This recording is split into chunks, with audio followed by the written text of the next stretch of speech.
Minha torcida, boa tarde, um grande abraço para todo mundo. Estamos começando o programa de hoje para destacar a apresentação de ontem do novo técnico do CSA.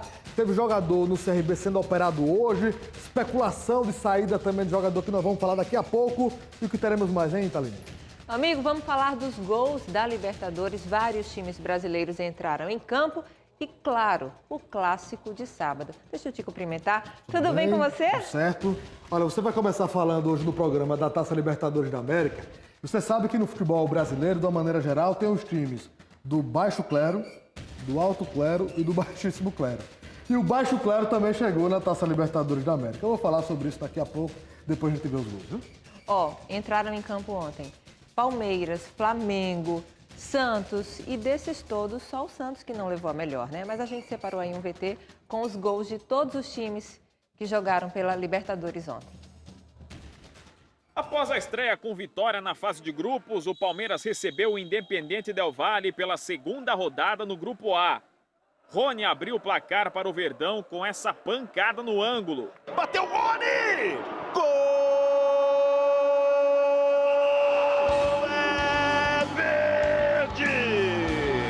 Luiz Adriano, que não marcava desde janeiro, aproveitou o passe desviado na zaga para ampliar o placar.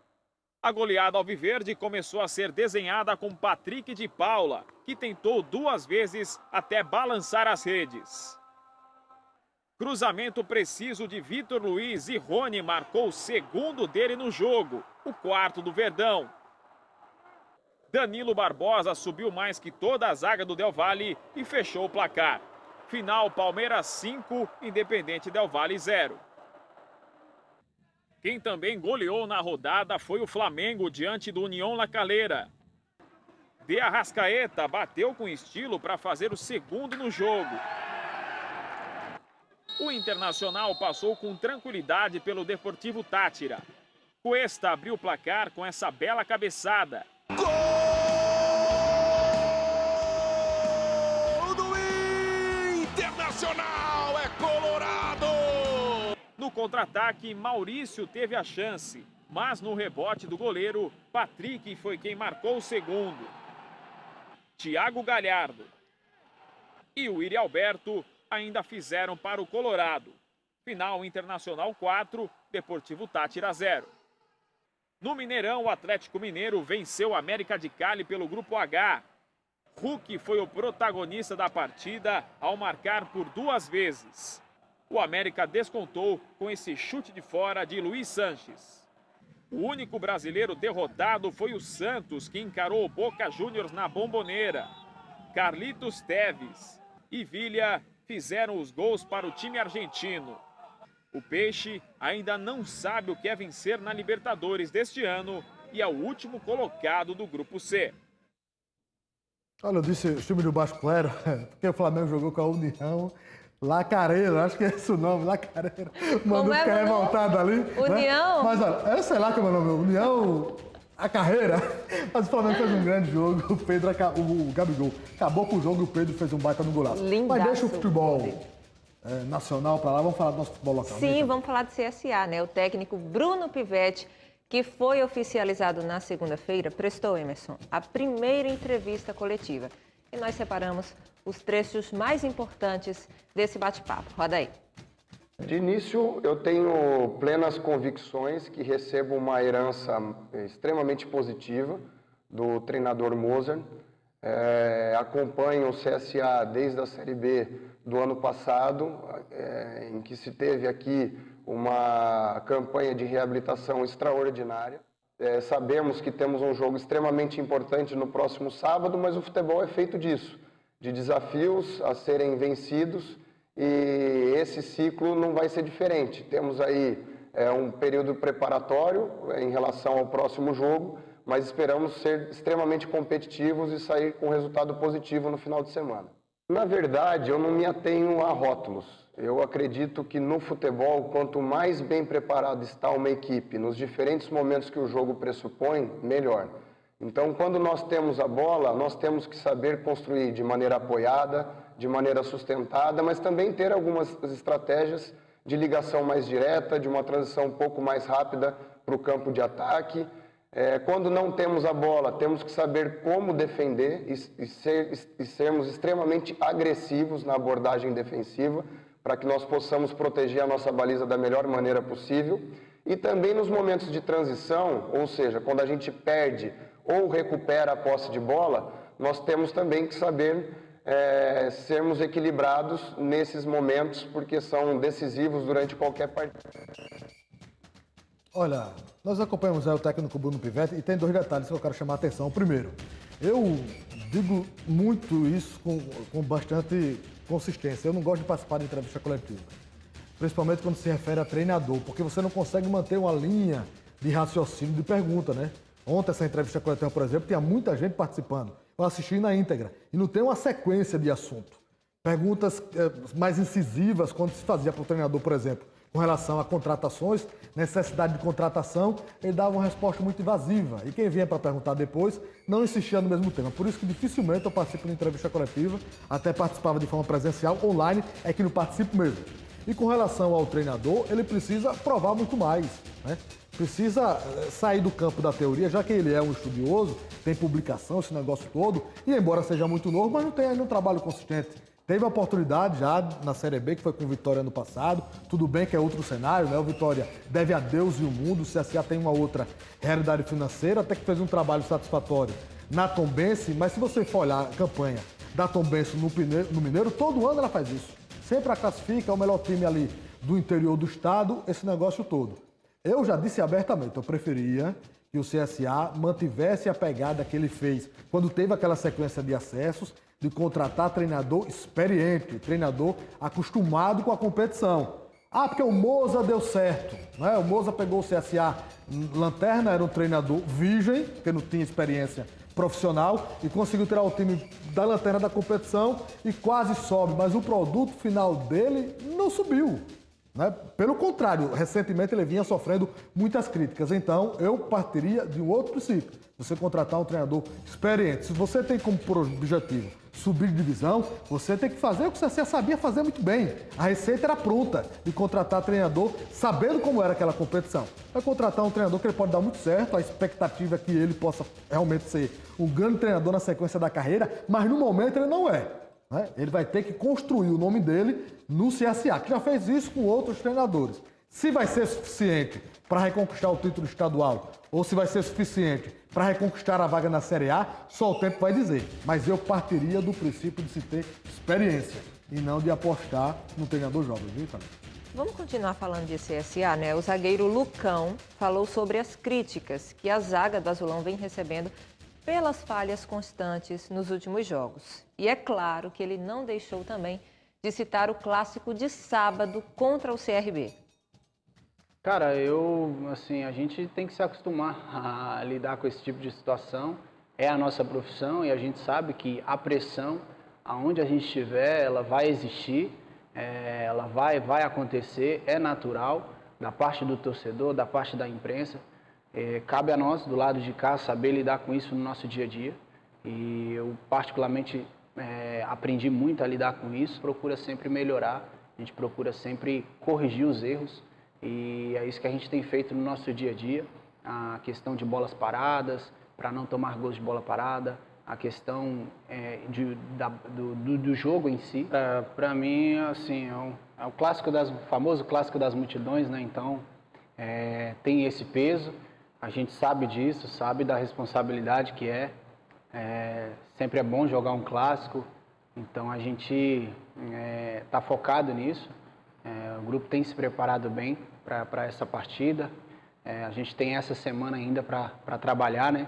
Então eu creio que a gente vai fazer um grande trabalho aí durante toda a semana para a gente poder chegar bem nesse clássico e, claro, sem outro pensamento a não ser a vitória. Sei da importância desse jogo. Como eu falei, é o famoso clássico das multidões, né? E eu tenho certeza que, assim como a expectativa da torcida também é grande em cima de nós, é grande para esse clássico, a nossa também não é diferente. E a gente tem se preparado para isso, a gente sabe da nossa responsabilidade, sabe o que é entrar ali dentro de campo e ter que conquistar esses 3 pontos. Então a gente vai em busca disso. O torcedor pode ficar muito tranquilo, porque o grupo ele tem se empenhado para isso, a gente tem se dedicado nos treinamentos, né? E procurando sempre melhorar. Fala bem, Vitalino. Fala bem o Lucão, né? Vamos para o próximo bloco. Nosso assunto em seguida é o CRB. Há rumores, Emerson, de que tem um time aí de olho em um jogador do Galo. Tem também jogador que foi operado, né? Tudo isso a gente fala daqui a pouquinho. Fica por aí.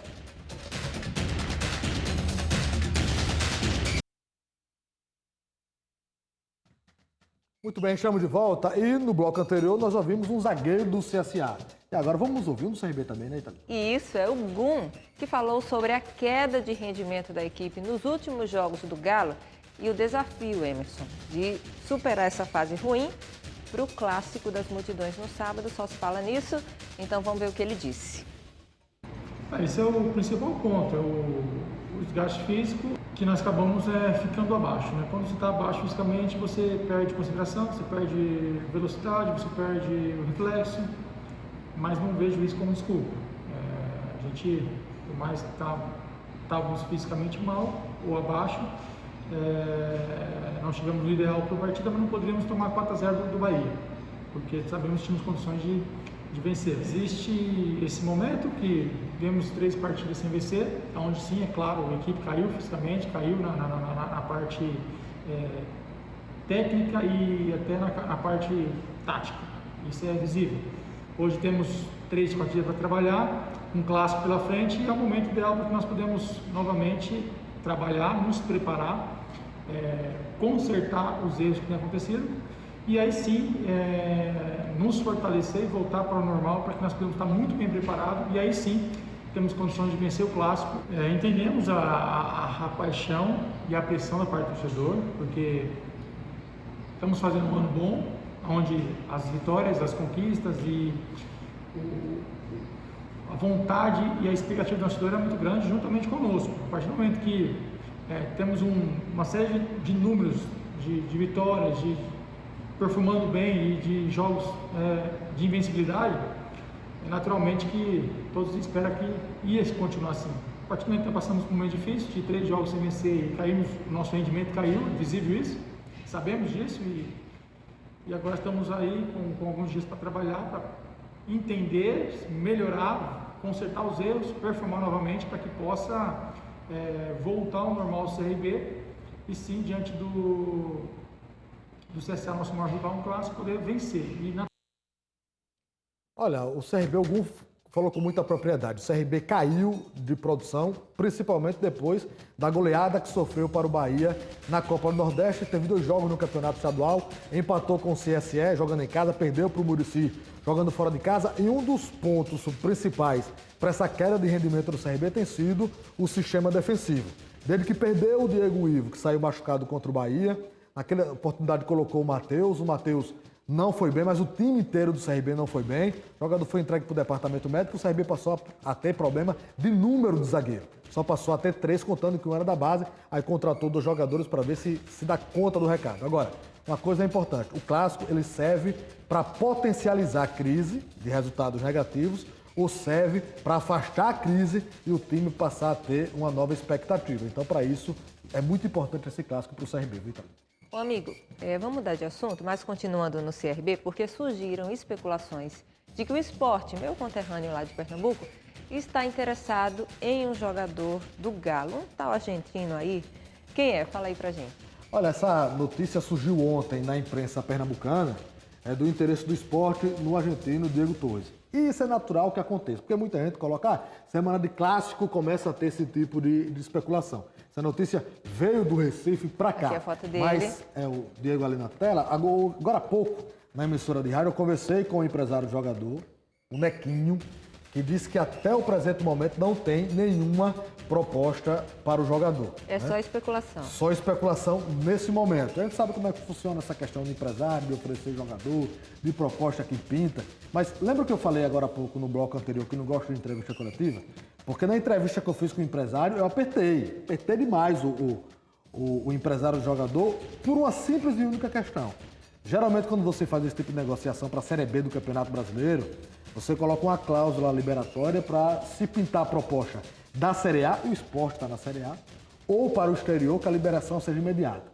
E aí ele enrolou na primeira pergunta, não respondeu. Eu insisti que a pergunta ele enrolou. Eu insisti da terceira vez, ele disse, não tem cláusula não e tal. Não foi muito convincente, mas a palavra do empresário é que não tem cláusula liberatória. Então, o Sport ou qualquer outra equipe que demonstrar interesse pelo jogador precisa pagar a multa e cabe aí o CRB negociar se quer liberar ou não. Mas nesse momento, segundo o empresário, não tem nenhuma proposta do Sport.